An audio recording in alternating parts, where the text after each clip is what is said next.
Welcome to Pole Canyon Ranch.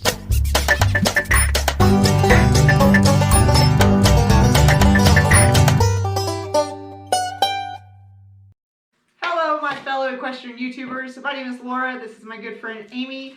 We are going to start a series where we are rating and reviewing campsites, more specifically equestrian campsites with equestrian trails. Now, I'm going to keep my videos pretty short and to the point. If you want a much more detailed video where we go into detail about the trails and all of the amenities of the campsites and the trails, head on over to Amy's channel, which is Follow That Trail.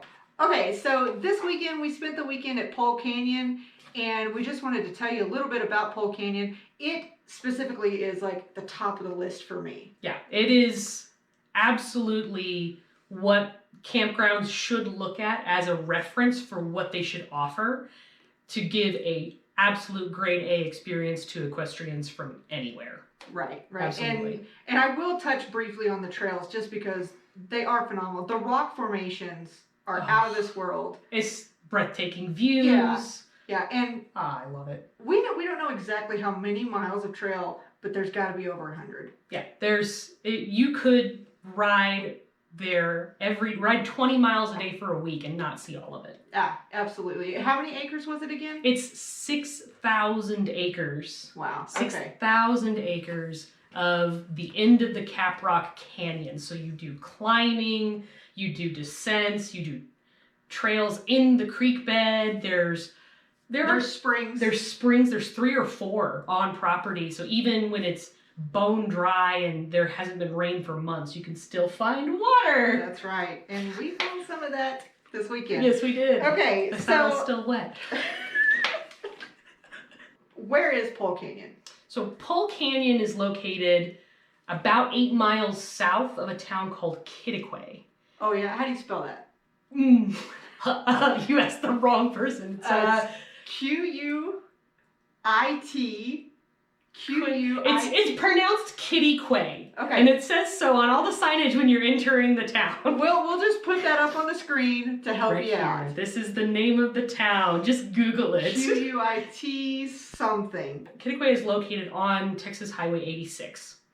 Its nearest large city is probably Lubbock, Texas. From Amarillo, Texas, if you're more familiar with I-40, yeah, then it's south of I-40 about 2 hours. And head down Main Street, whatever direction you're coming at Quitaque from, to Ranch Road 1065.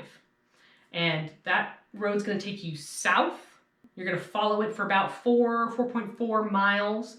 And then there's going to be a right turn onto Farm to Market 689. Yes. You're going to follow that road for another 4 miles. And it's going to go up a hill a little bit and wind around a little. And then Pole Canyon is going to be on your right. You can kind of miss it, but just as it's coming into a curve, and that's kind of why I struggle with finding it, is it's right at the beginning of that curve, and the driveway is literally between 2 signs for the curve, marking the curve. Exactly, yeah. And if you find yourself going up the Caprock to the top of a very tall hill, you've gone too far. You've gone too far. Once you are there, Pole Canyon Ranch has some of the best accommodations for folks who are coming to visit from any distance away. Yeah. It's really, really nice. The roads through the campsite are very well maintained. They're all caliche. Mm-hmm. All of the sites are pull through. How many sites are there? There are 16 sites that have power and water hookups for RV style, LQ style rigs. And then there is practically unlimited parking for dry camping. So if you are in a weekender that doesn't have hookups and stuff like that, or if you just don't want to hook up, or if they're already taken and you have a generator built in or solar panels or whatever, you do not necessarily need to have that RV hookup space. But there's room for more than 100 rigs to park comfortably and even put up additional pins to the ones that they already have on site. Because there are permanent pins at Pole Canyon Ranch. How many? Let's see. It's 12 on one side, 16 on the other. So it's 24 24 12 by 12? Yes, they are 12 by 12. They're And then 12 by there's a 12. few more back behind the bunkhouse. Oh, right, yeah. There's a whole barn back there. Yeah. There's a couple of larger group catch pens, and then there's 4 more of the 12 by 12 stalls. Every single one of the 24 that are over by the RV campsites, the LQ sites, comes with a water bucket. Yeah. And they're all within reach of the hoses that they have there for the RVs, so you can easily refill your horse's water. Yeah, and the ranch owners, they do ask you to clean out the stalls before you leave, but they provide wheelbarrows for you to do that. So. Yeah. And it's super, super easy. You just have to have your own rake. Yeah. Now the hookups, they have 50, 30, and 20 amp, which you don't see that very often. Usually you just see 30 and 50. Yeah. Very rarely do you see a 20 amp. Yeah, well, and they have them kind of split. 8 of the pull-through sites have the 30, 50, 20, and 8 of them have just 30 and 20. So if you have a rig that needs more power, if you've got a bigger setup, you're definitely going to want to go online to reserve one of the 50 amp sites before you get there, because they are first come, first serve.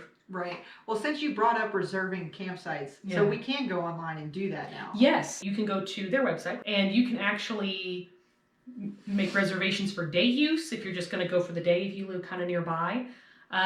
You can make reservations for the weekend, and you can also rent the bunkhouse. Really? Yeah, they have an old, I think it's a 1940s ranch house on site that you can rent. I think it sleeps 10. It comes with a kitchen, 2 bathrooms. I've seen that old house out there, but I wasn't aware that you could actually rent it out. That's pretty cool. Yeah, it's really nice. It's got air conditioning and everything. And if you're not renting out the bunkhouse, they still have even more amenities for those people who are just using it for day use or for their own weekending adventures. The shower house. The shower house. Let's talk about the shower house. It's pretty nice. It's pretty nice. I would tell you what, there is nothing better than after being out, especially in the Texas summer heat, is coming back, hosing your horse off, and then going and hosing yourself off. Absolutely. It feels really good. Absolutely. Okay, so we talked about making reservations online. Yes, which is super easy.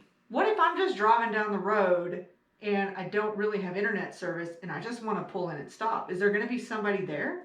No, the owners aren't on site, but they do visit quite frequently. So you can get a chance to talk to them with just about every trip that you make there. But they have a check-in and check-out box there at the telephone pole right next to the bunkhouse. They have a white mailbox that says check in, and you open that mailbox up, you grab the paperwork out, take it back to your rig, fill it out, write a check, put your cash in, and then you're gonna take that back to the black mailbox and stick it in there. And then they've also got a dump station, which is pretty nice. Yes, so, and that's $5 every time you use it, but it's really, really handy to have. You don't have to go find like an RV campground to dump out your LQ trailer. All right, so we've talked about everything we absolutely love about Polk Canyon. Let's talk about the things that, we could live without.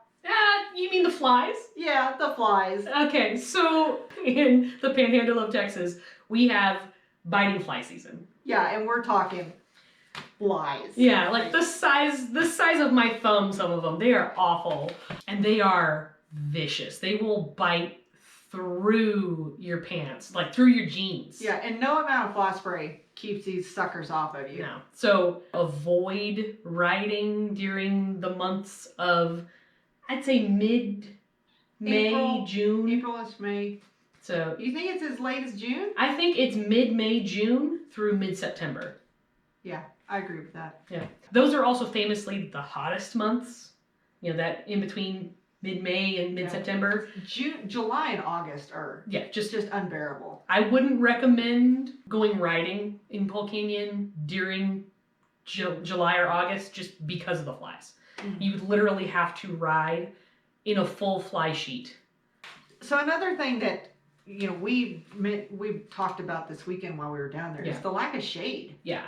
But no hate towards the owners, because this is completely out of their control. Yeah. Trees don't grow in the Texas Panhandle. Any tree that does grow grows sideways. Yes, the wind blows it steadily to the north. Yes, and it will always lean. And there are trees, out on the trails and stuff like that, but most of them are juniper, and juniper is more of a bush. Yes. So you're not getting a lot of shade from those, although you will occasionally have a cow pop out from underneath one. Yeah.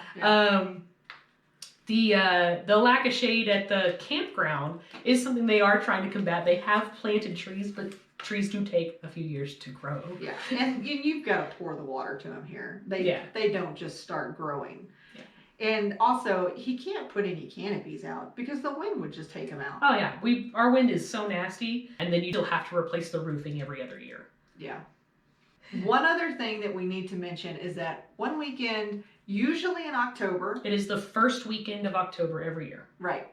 The entire ranch is rented out by the AERC, which is the American Endurance Ride Conference. And they put on what's called the Quitaque Climb. Yep. What is the Quitaque Climb? The Quitaque Climb is the AERC's Central Regional Championship. You can still go do day use. Yeah, you can still come out and hang out, but you're going to be primitive camping at your trailer somewhere off in the distance. Yep. But that is just the first weekend of October. Any other weekend, go for it. Yep. Famously, our best weather is usually in April and October for riding, but absolutely any other time of year, with the exception of fly season, you are set to go. All right, Amy, so let's talk about how we would rate Pole Canyon. For me, it's hands down 5 out of 5. Like I said at the beginning, this is one of my favorite places to ride, and there's 3 major reasons why. Number 1, the rock formations. They are so beautiful and so stunning, and in my opinion, you're not going to find anything like it anywhere else in the Panhandle. Number 2 is the variety of trail. Whether you want to ride in a sandy creek bed or you're looking for something more technically challenging up in the hills, Pole Canyon trails have a huge variety. And then lastly, gotta be the shower house with actual flushing toilets. So yeah, 5 out of 5 for me. All right, that about wraps it up. If you have any other questions, please leave them in the comments and we'll try to address them either in our next video or Amy will address them in her more detailed video. Thanks for watching. Please like and subscribe.